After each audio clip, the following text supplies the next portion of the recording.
That's what you say when your head's about to explode.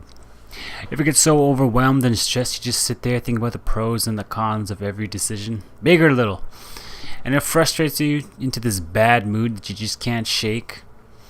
You probably haven't if you're a lot younger, but I started this bad habit when I was in my early teens, probably 15 or something like that.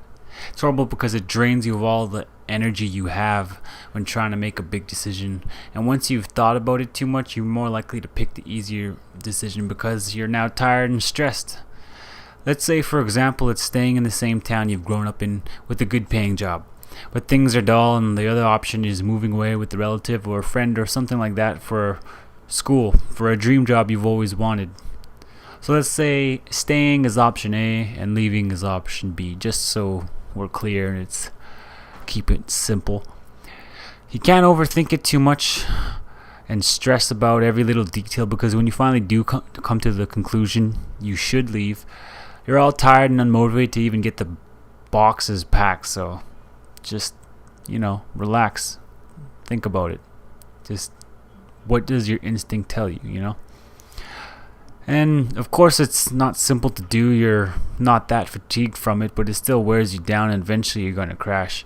Whether it be mentally and you explode and get into arguments with people at work or with your friends because they don't want you to leave, or physically and just let yourself go and stop your routine, such as hitting the gym or cleaning up the house and things along those lines. We complicate things because we overthink it too much, and we're wishy-washy with our decisions, so we're making it more difficult than it has to be. And on top of that, we're draining our energy thinking this or that. Sometimes you just have to accept that decisions aren't going to have an easier option. You just have to pick a choice.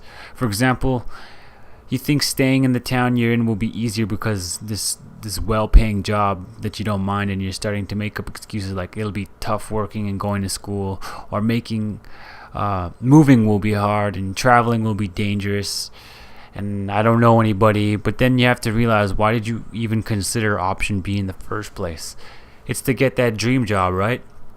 See, in my last commentary I said cherish everything you have, and with that being said, you need to appreciate the opportunities in front of you. Cherish this life and live and go through this journey going after what you love. What are you passionate about? Because at the end of this life, you will regret staying at that well-paying job that's secure and not going after your dream job. Cherish your time on this earth. I said earth.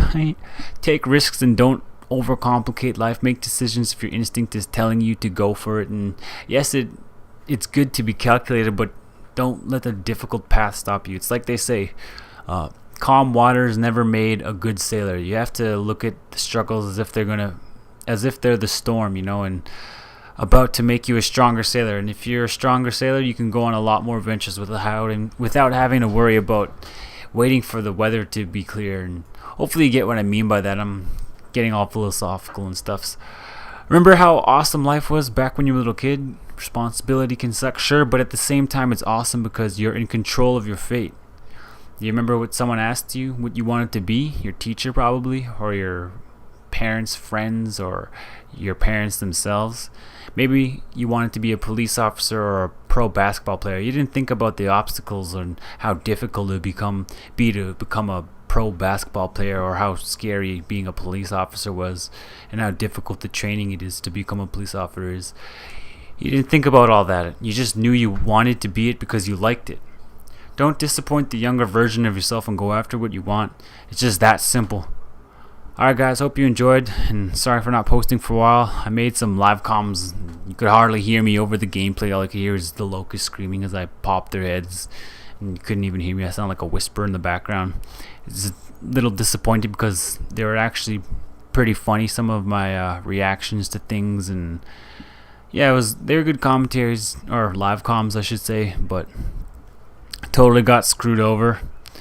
And I didn't upload them because I didn't want to just upload some crappy, me just whispering in the background and some half decent gameplay.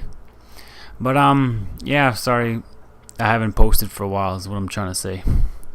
Hopefully you enjoyed this commentary, and if you want more inspirational themed kind of commentaries, make sure to like the video and comment. Anyways, take care, you guys, and I'll make more videos more consistently in the future. Just kind of been busy with life, so you know what it is. Peace.